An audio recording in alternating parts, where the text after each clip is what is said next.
السلام عليكم ورحمة الله وبركاته. في نقطة مهمة هتكلم فيها دلوقتي.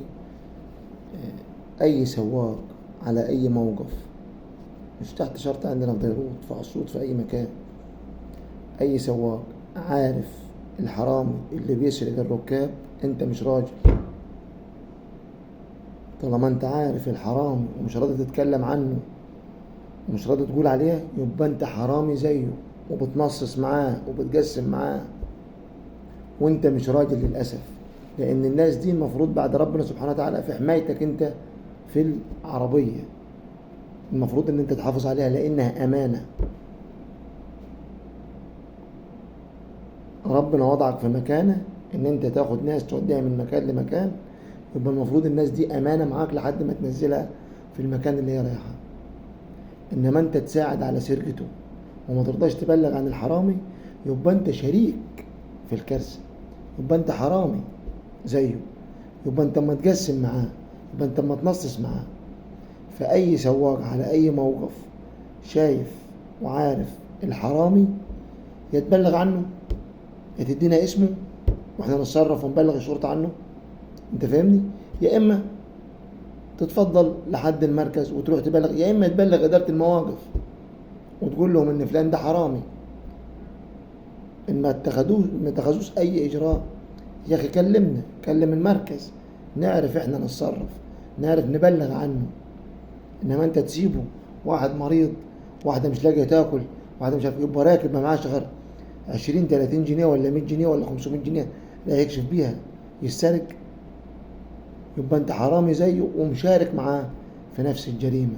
فحسبي الله ونعم الوكيل في كل واحد بيساعد على السرقة والنشل اللي بيحصل في الناس يوميا على في العربيات والمواقف في ديروت وغير ديروت. يعني حتى في موقف أسيوط أو موقف ديروت، موقف القصية، المواقف بتاعتنا كلها بيحصل عليها سرقات للناس الغلابة.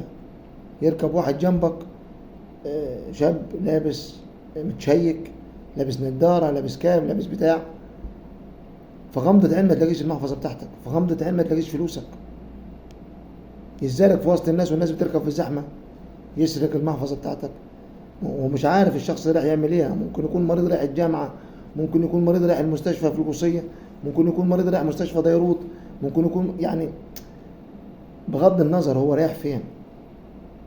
يمكن رايح يعمل إشاعة في أسيوط، رايح يجيب علاج، رايح يعمل رايح كذا كذا كذا. ليه يتبهدلوا؟ يمكن ما معاش غيرها، يمكن متسلف الفلوس دي.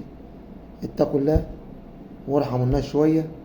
وأي سواق على الموقف عارف أي حرامي، يا ريت تدينا اسمه أو تعرفونا أو صوروا وابعت لنا صورته وإحنا نفضحه على الملأ، لأن الحرامي ما يستحقش غير الفضيحة، لأنه مش هم يتوب من مرة ولا 20.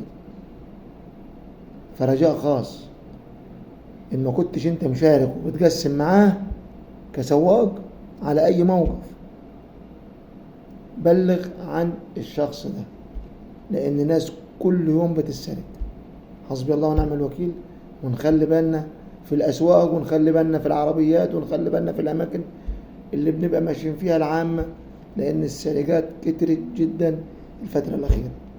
ويا ريت الشرطة تشتغل شوية على الموضوع ده وتشغل الأمناء الشرطة بتوعهم على المواقف وعلى الأماكن العامة اللي بيحصل فيها سرقات. حتى محطة القطر بيحصل عليها سرقة وجوه القطر نفسه. فالناس تخلي بالها وتركز وهي ماشية، شيل محفظتك في مكان كويس وركز وانت ماشي، لأن الناس يصلح على ربنا. تحياتي ليكم، السلام عليكم ورحمة الله وبركاته.